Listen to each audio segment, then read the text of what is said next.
Ladies and gentlemen, The Play's the Thing, with your host, Judy Sleed. Special guest, Frank Roccanova, artist extraordinaire. And now here's Judy. Hello again to The Play's the Thing, to my TV show, and today I have Frank Roccanova with me, an old friend and a very talented artist. So even though I know you for a long time, I really don't know anything about you. So along with the audience, I could learn all about you, like were you ever born? Judy, I want to say hello, and I want to say thank you for having me here on your show. And yes, we've known each other an awful long time, and I don't think you know too much about what I do or what I've done in my past life. And I'd love to tell you a little bit about myself and what I do today and where I am today. Please do. Where do you want to start? Well, I'll give you a quick little rundown of my history of who I am. I was in the advertising business all my life. I was an art director, a graphic designer, and a photographer. As an art director, I was the creative head art director of Saks Fifth Avenue, and I was a beauty and fashion art director. I also did a lot of my own shooting. I shot a lot of the beauty and fashion myself. In the last 20 years that I was in the business of advertising, I had a photo retouching studio.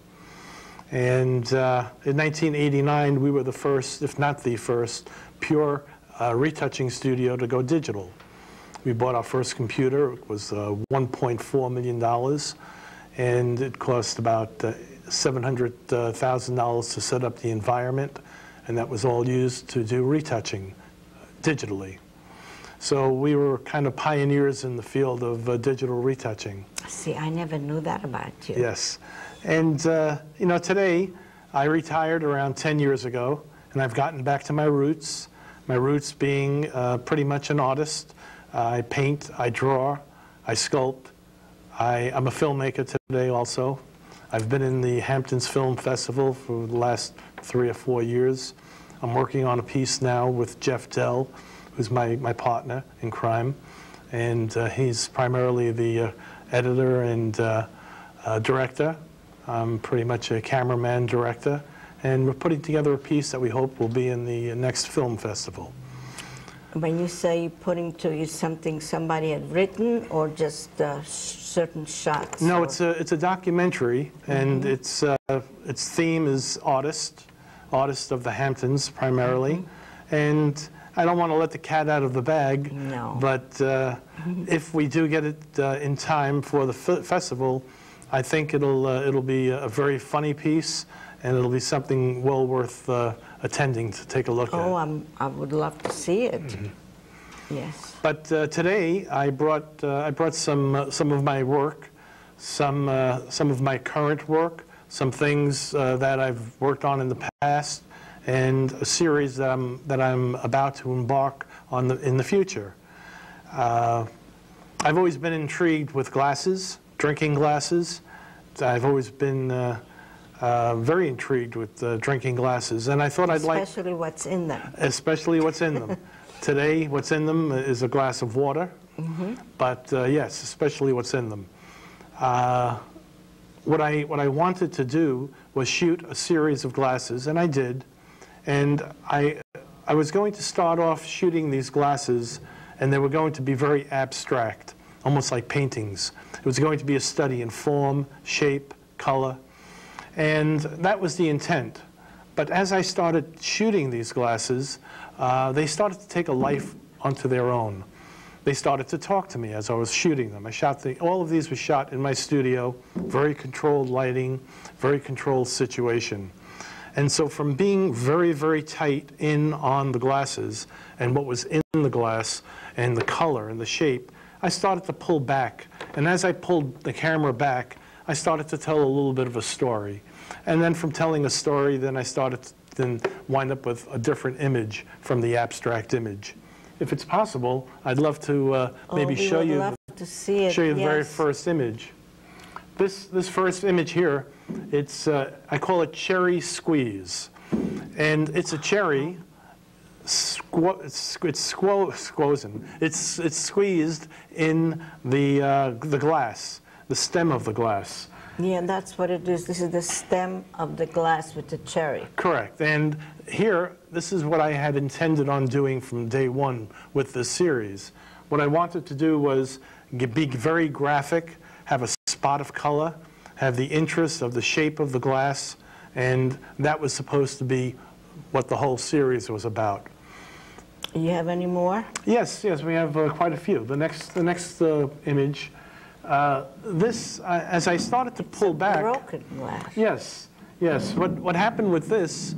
I had all these glasses, and I unwrapped them, and this one glass happened to be broken, and I quickly said, "Well, I'll put it off to the side and throw it away." And I started shooting the other glasses. Then I thought about it. And I said, "Well, maybe I can shoot this glass, and maybe tell a little bit of a story with it, and not be so abstract."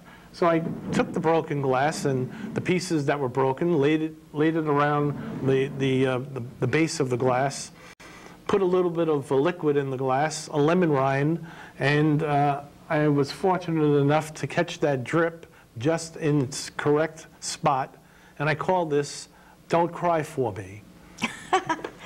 Very interesting. Well, I'm sure it's original. No one ever had a picture taken like that. Well, I don't know if it's original or not, Oh, but it you has know, to be. it's It has to be. it's what came to me at the moment, and I got away from that abstract feeling that I was going for. It was only because it was there, I was there, and Oh, you give a name to every picture. I like to. That's my What was advertising. the name of the other one? Cherry Squeeze. Oh, Cherry Squeeze. Yes, you did Cherry say. Squeeze. You know, my advertising background makes me want to do things like give interesting names to all of my pieces. I like to try to do interesting pieces. I think it's important to take it a step further, name it with some interest, and sometimes I could use all the help that I can get. The next piece, please. Next slide, please. Oh, Now- this looks like a martini with an olive. Well, actually, it's a wine glass, With two olives. and it's an optical illusion. There's one olive in there. Oh, There's one olive, and it's a wine glass. You normally would not put an olive in a wine glass and make a martini. I like to do things like that. And I shot this with a very wide-angle lens. That gave this great distortion to the image, and it also gave the illusion of the double image. I call this double vision, which can happen quite frequently when you drink a martini. Yes. I remember those days. Yes, I think a lot of us remember those days. Yes. Let's see, the next image is, again, now telling a little bit of a story. You know, this... This is a water glass. No, it's not. It's a shot glass that you would find... Oh, you would find looks this... bigger than what it looks. Yeah, you would find this type of a shot glass in an old man's bar. You know, someplace like on 42nd Street in the Blarney Stone. This would be typical of a shot glass of that era. And, you know, they have the line that goes around the perimeter of the glass where you're supposed to, when the bartender, he fills it up to that line. And if he likes you, he makes the shot a little bit higher than the line. Yes, yes. And if you look closely on the lip of the glass, there's lipstick. And there's a Marlboro cigarette with lipstick on it. Oh, yes, the cigarette. Yes, and right. I call... It's a telltale. Yes, and I call this piece Ladies, because it's so unladylike. To find this image at all would not be ladies, but I'm being facetious by calling it Ladies. I like to play around with the image. I like to play around with the words. I like to make people think a little bit about what they're seeing. Well, that was really, I'm very happy to see that because I've never seen you work. I remember you were taking some lessons from our friend Tony Hamilton. Tony Johnson, yes. Johnson. Yes, Hamilton. Tony's a great guy. Yes. He's really, well, he teaches Photoshop. Why does he call himself Hamiltoni? Well, he had a studio, and the name of his studio was called Hamilton Studio. Yeah, that's why I said Tony Hamilton. And he does computer animation, and he teaches computer animation. He's a fantastic person. He's helped me with Photoshop, and if it weren't for Tony, I wouldn't be showing you most of these images today. He showed you how to do them. Yeah. Well, he teaches that. Yes. Can we see the next image? Now, you know, the other image was called Ladies. This image is called Men. And again, it's a little play on the whole situation. A friend of mine, I took a look at his hands. He's a mechanic. He works for one of the oil companies. Oh, that's why his hands are black. His hands are black, his nails. My camera person, Michael, was looking at that. Look at that man with the dirty hands. Well, yes. But I think what I was going for, again, was the contrast of this, you know, 300-pound massive hand holding a glass of milk and an Oreo cookie. You know, it's just a nice play on. You wouldn't think of having that hand dipping an Oreo cookie in milk, and so I call the piece Man. I like those shots. They're very interesting. Yeah, that, as I said, that was part of a series that I had completed. I have about 25 images in that series, and I'm looking to show in a gallery or possibly an upbeat, upscaled restaurant. That was going to be my next question. Did you ever show these, or are you just planning on it? I have shown some of these, maybe about 7 or 8 of them. I was in Costa Rica in March, and there was a show. These images, some of these were shown in that show. Unfortunately, I wasn't here. I was away for the entire month while the show was in progress. I do an ongoing series, which is called Homage to Magritte. And Magritte is the Dutch painter, surrealistic painter. And what Magritte does with his paintbrush, I do with my camera. He produces these surrealistic images. He was a very disciplined painter. He would go to work. Every day he would go to a studio, dress up in a shirt and tie, and a bowler hat or an umbrella, and he'd bring his lunch pail with him. He would put in like 9 or 10 hours working. He produced an enormous amount of work, all very surrealistic. Magritte, I found out just, well, maybe a couple of years ago, was an art director, was a graphic designer, and very similar to my background. I've been studying and watching Magritte now for the last 35 years, and he was a big influence on me in the world of advertising. I did a lot of advertising campaigns with that surrealistic quality, a la Magritte. I did a lot of shoe ads, a la Magritte. And I've done this series, which I'd like to show you. Can I show you the next piece? This is done in that feeling of a la Magritte. It's Homage to Magritte. It's an ongoing series. I've done about 12 of these. I have maybe 3 or 4 here to show you today. And this is something I'll probably be doing the rest of my life. I call this piece Day and Night. The moon I photographed in Costa Rica. The house was photographed in Bridgehampton. The foreground, the grass, was photographed in Wainscott. And the graphic elements were created in Photoshop. I photocomposed everything together and created Day and Night. Now there's a day there's a couple of days in the year. As a matter of fact, 2 months ago, I was able to see the moon and the sun in the same position in the sky, and it was light out. And this is an image that I've seen throughout my life, and it stayed with me, and I wanted to record it down, and that's what that piece was all about. Very clever. Thank you.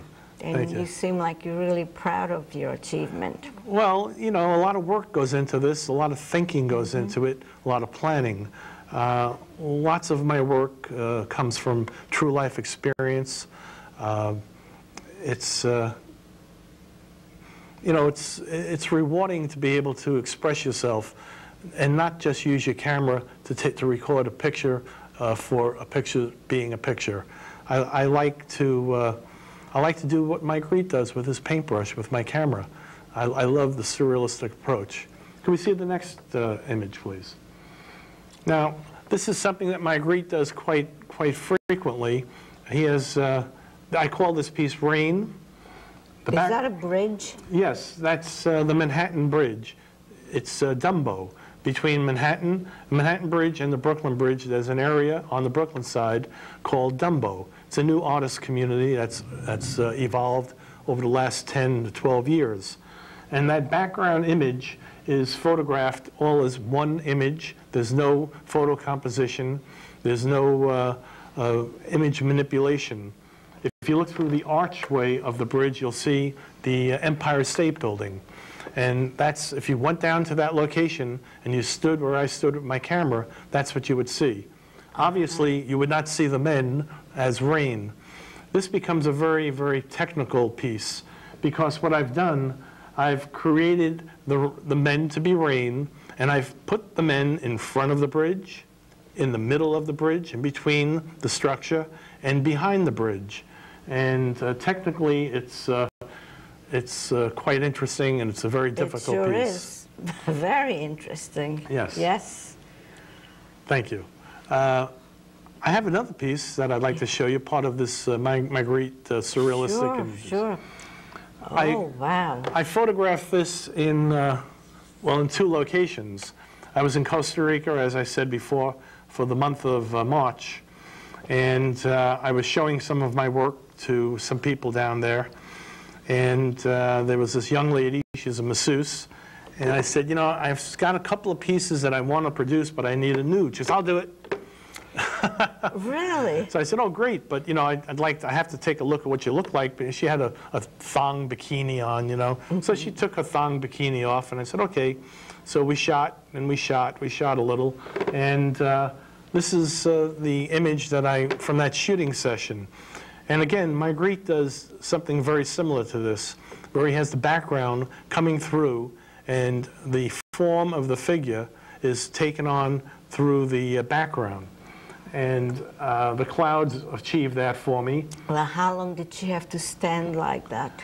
Well, she stood like, well, we shot for about an hour in many different positions, many different places. Mm-hmm. But this particular pose only took, I don't know, maybe 3 minutes, 4 minutes, 4 minutes. That's a long time to stand like that. Well, it was very warm. It was Costa Rica. No, I mean her feet. She was, her feet, she was on her toes. Well, she was on her toes, all right, let me tell you. And as a matter of fact, the next piece, which I'd like to show you, she wasn't on her toes. Oh, she's laying down. Oh, yes. She has a fish for the upper body. Right. I call this piece Surf and Turf. And Magritte does this with the figure, where he has the bottom portion of the figure, the nude, and the top is a fish. He's got his fish lying on the sand at the seashore. I thought it'd be very nice to put that fish on a plate. Yes. And put the plate on a table, and then have the window, that's my house, and then have the image in the window be the sea, the ocean, which is not the view that I have from my window. She wasn't laying on a plate when you took the No, picture. she was laying on the beach. Oh, on the beach. She was laying on the beach, and then I photo-composed all of these elements together to create Surf and Turf. And that's how this was done. Amazing. And again, it was very strongly influenced by Magritte. It's that whole surrealistic imagery, which will stay with me forever. And I have about 4 or 5 images. Some are in my head, some are on the drawing board, and there's always one that's ready to be produced. It's really very, very interesting. Yeah. And you know, while I was down in Costa Rica, I came up with a nice theme, a nice idea for a new series that I plan on doing. And I shot some preliminary photographs. Maybe 1 or 2 will be used in the final series, I'm not quite sure. But the whole series will be called Symmetry in Nature. Nature is such a beautiful thing. you know, and people don't realize what nature has done sometimes. You know, when you look at a flower, when you look at a petal, when you look at an insect, when you look at the wings of a fly, the symmetry is so unbelievable. Yes. And I'd like to show you some of the things that I've done with symmetry in nature. This was a flower that was lying on the ground in Costa Rica, and every one of those little fragments are exactly the same. Exactly. Nature does that, and that interests me. The next piece, please.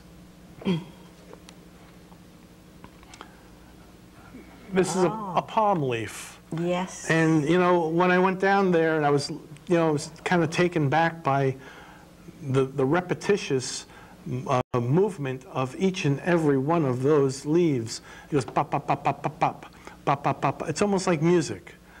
And, you know, that symmetry caught my eye. I shot this with a wide-angle lens, which is something that you probably would not use. I like to play with different lenses. I like to look at things slightly different than the normal person would. And it adds to the interest of, you know, the subject matter. If we it is very interesting, very. If we could take a look at the next piece. That's also a leaf. That's a palm leaf, yes. Looking down into it like a tunnel. And again, you see the symmetry. You see the repetitive pattern that nature has formed for us.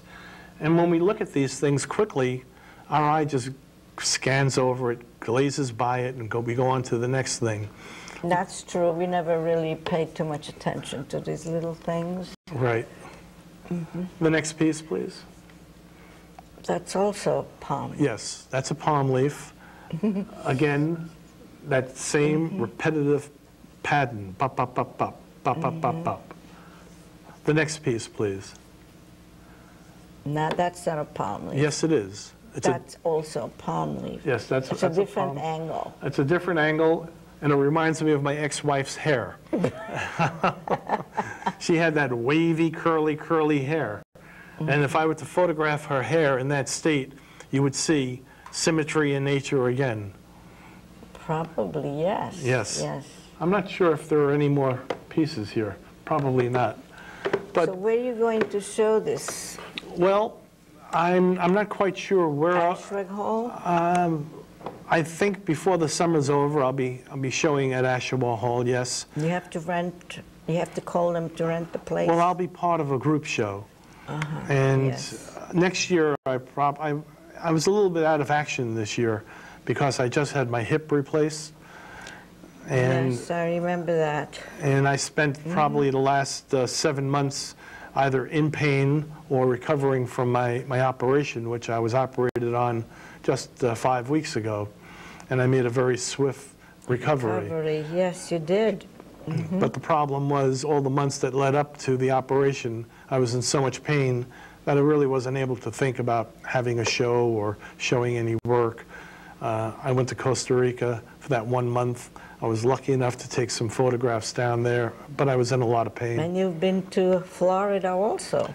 Yes, yes. Just before Costa Rica, I was in Florida. Yeah. I try to get away in the cold months and go someplace warm. I'm looking into purchasing some land in Costa Rica with a couple of... Oh, you like it there? Yeah, yeah.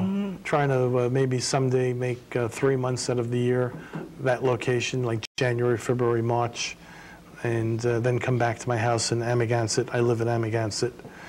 And that wouldn't be a bad way to just continue doing what I'm doing. And you could show you stuff at Guildhall also. Yes, I was in the artist show, the group show. I had Don't Cry For Me in that show.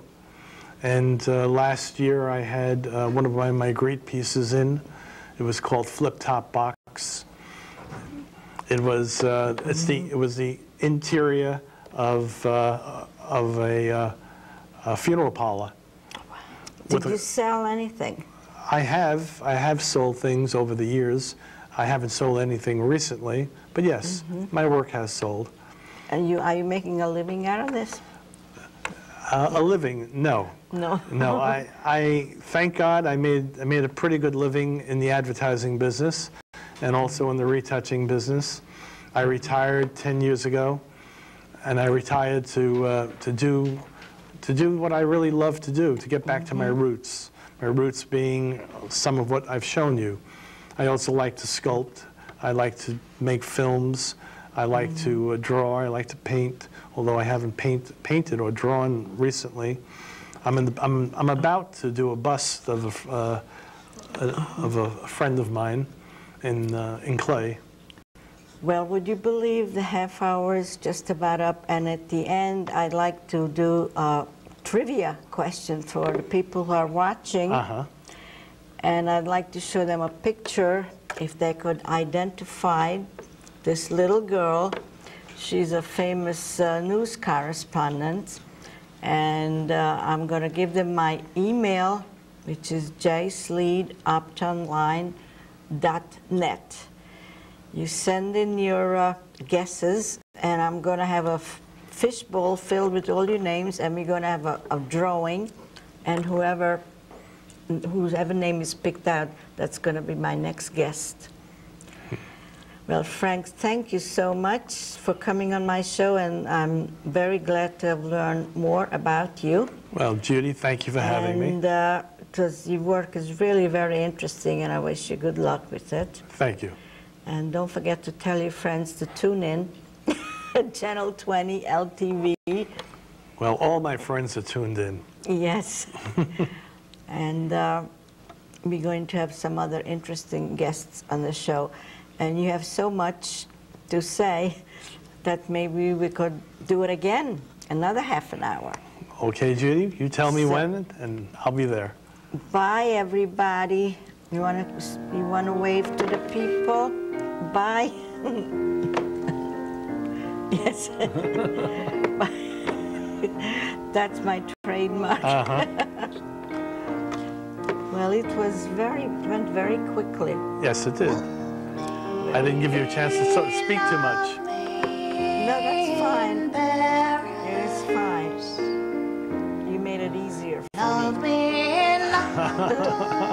Because sometimes I have to dig out, what shall I ask? What didn't he ask yet?